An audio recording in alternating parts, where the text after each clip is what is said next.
Dear plus one commerce students, good morning. Today we shall discuss the 9.05 meaning and features of government company. Under the head government organization, there are three types of organizations.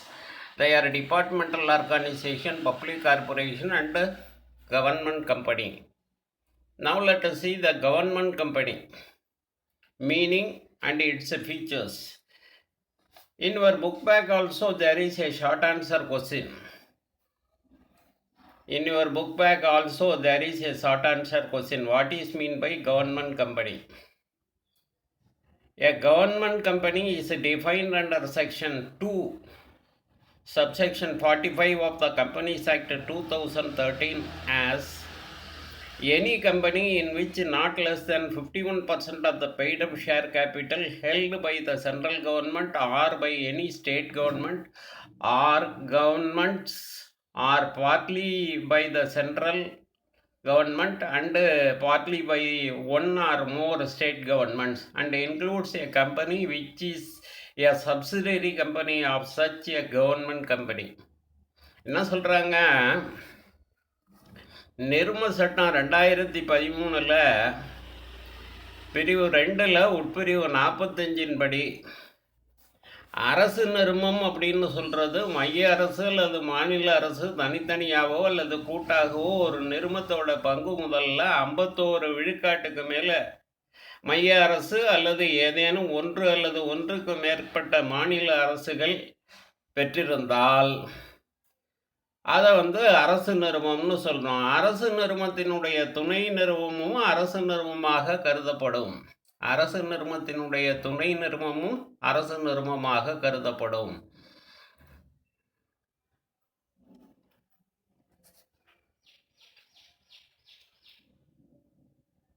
Subsidiary company of such a government company. A government company is defined under section 2, subsection 45 of the Companies Act 2013 as any company in which not less than 51% of the paid up share capital is held by central government or by any state government. 51 விழுக்காடு அல்லது அதற்கு மேற்பட்ட பங்கு முதல செலுத்தப்பட்ட பங்கு முதல்ல மத்திய அரசு அல்லது மாநில அரசு பெற்றிருந்தால் அல்லது இரண்டு அரசுகளும் இணைந்து பெற்றிருந்தால் அதை அரசு நிறுவனம் அப்படின்னு சொல்கிறோம். Now let us see the features. அரசு நிறுவனத்தோட துணை நிறுவனமும் அரசு நிறுவனமாக கருதப்படும். அரசு நிறுவனத்தோட துணை நிறுவனமும் அரசு நிறுவனமாக கருதப்படும். In your book bag also there is a long answer question.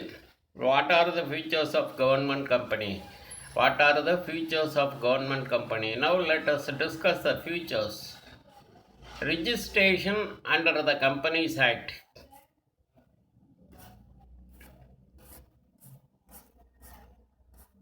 Executive decision of the government. Separate legal entity. Whole or majority of capital provided by government. Majority of government directors. Own staff.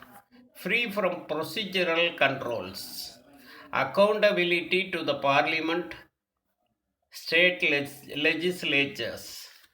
Okay, we will see the features one by one. The first one is registration under the Companies Act. Registration under the Companies Act.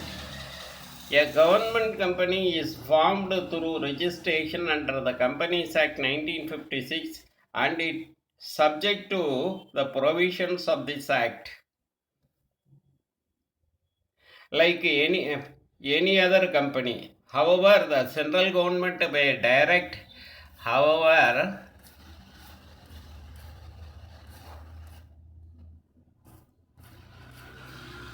However, the central government may direct that any of the provisions of the Companies Act shall not apply to government company or shall apply to certain modifications.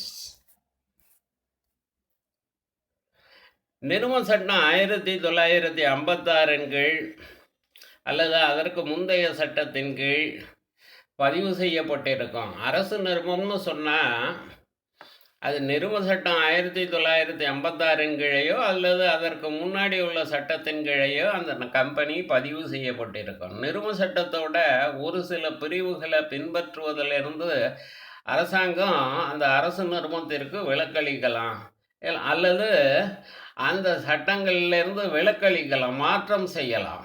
சட்டங்கள்லேருந்து விலக்களிக்கலாம் அல்லது அந்த சட்டங்களை அரசு நிறுவனத்திற்கு மற்றும் லேசான மாற்றங்களை செய்து கொடுக்கலாம். இந்த அதிகாரம் அரசுக்கு உண்டு. Separate legal entity. Next executive decision of government. அரசாங்கத்தோட நிர்வாக முடிவு. A government company is created by an executive decision of the government without seeking approval of the parliament or state legislature. பாராளுமன்றம் அல்லது சட்டமன்றத்தோட அங்கீகாரம் இல்லாமலேயே அரசு நிறுவனத்தை உருவாக்கலாம். அரசாங்கம் எடுக்கக்கூடிய நிர்வாக முடிவின் அடிப்படையில் அரசு நிறுவனம் அமைக்கப்படும். செப்பரேட் லீகல் என்டைட்டி, சட்டப்படியான அமைப்பு. A government company is a legal entity. Legal என்டைட்டின்னா சட்டப்பூர்வமான நிறுவனம், சட்டப்பூர்வமான அமைப்பு. என்டைட்டிங்கிறது நிறுவனம். A government company is a legal entity separate from the government. It can acquire property, can make contracts and can file suits in its own name. அரசு நிறுவனம் தனித்து சட்டப்படியான தன்மையுடைய அமைப்பாகும். தனித்த சட்டப்படியான தன்மையுடைய அமைப்பாகும். அரசு நிறுவனம் தன்னோட பேர்லேயே சொத்துக்களை வாங்கவும் விற்கவும் ஒப்பந்தங்களில் ஏற்படுத்தவும் தன்னோட பேர்லேயே ஒப்பந்தங்களில் ஏற்படுத்தவும் முடியும். The fourth one is whole or majority of capital provided by the government. முழுவதும் அல்லது பெரும்பான்மையான மூலதனத்தை அரசாங்கம் கொடுக்கும். நம்ம ஏற்கனவே பார்த்தோம் இல்லையா, 51 விழுக்காடு செலுத்தப்பட்ட பங்கு முதல்ல அரசாங்கம் கொடுத்துருக்கோம். The whole or majority, at least 51% of the capital of the government company is provided by the government, but the revenues of the government are not deposited into the treasury. இது ஒரு முக்கியமான தகவல்.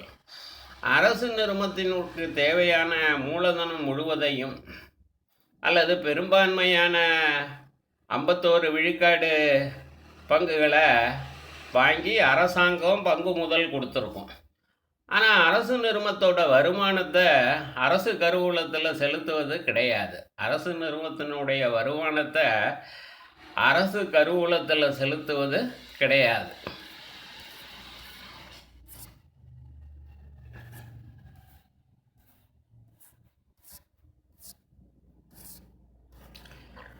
Majority of government directors. பெரும்பான்மையான இயக்குநர்களை அரசாங்கம் தான் நியமிக்கும். ஏன்னா பெரும்பான்மையான பங்கு முதல் அரசாங்கம் கொடுத்துருக்கிறதுனால ஒரு பங்கு ஒரு வாக்கு, 1 share 1 vote அப்படிங்கிற பிரின்சிபலை ஃபாலோ பண்ணுறதுனால பெரும்பான்மையான இயக்குநர்களை அரசாங்கம் தான் நியமிக்கும். Majority of the government directors. Being in position of majority of share capital, the government has authority to appoint majority of directors on the board of directors of government company. அரசு நிறுவனத்தினுடைய பெரும்பான்மையான மூலதனத்தை அரசே வழங்கி இருக்கு. அதனால் பெரும்பான்மையான இயக்குநர்களை அரசாங்கம் தான் நியமிக்குது.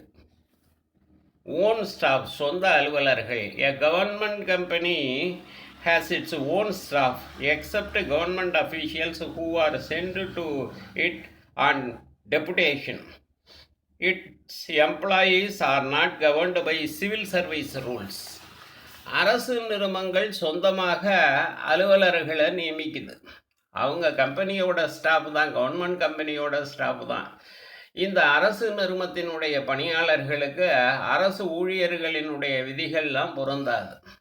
சில நேரங்களில் அரசு ஊழியர்கள் இங்கு பணி மாற்றம் செய்யப்படலாம், டெப்டேஷன் போடலாம். மற்றபடி இந்த நிறுவனத்தினுடைய பணியாளர்களை இந்த அரசு நிறுவனமே நியமிக்கும். ஃப்ரீ ஃப்ரம் ப்ரொசீஜரல் கண்ட்ரோல்ஸ், நடைமுறை கட்டுப்பாடு இல்லை. எ government company is free from budgetary, accounting and audit controls applicable to government undertakings. வரவு செலவு திட்டம், கணக்கியல் மற்றும் தணிக்கை கட்டுப்பாடு, இந்த நடைமுறை கட்டுப்பாடுகள் அனைத்தும் அரசு நிறுவனத்திற்கு இல்லை. Then the last one is accountability to parliament, state legislature. பாராளுமன்றம், சட்டமன்றத்திற்கு பொறுப்பு. The annual report of the government company is placed before the parliament or the state legislature. அரசு நிறுவனத்தினுடைய ஆண்டு அறிக்கை பாராளுமன்றத்தில், சட்டமன்றத்தில் சமர்ப்பிக்கப்படும், அது விவாதிக்கப்படும். Okay students, thank you.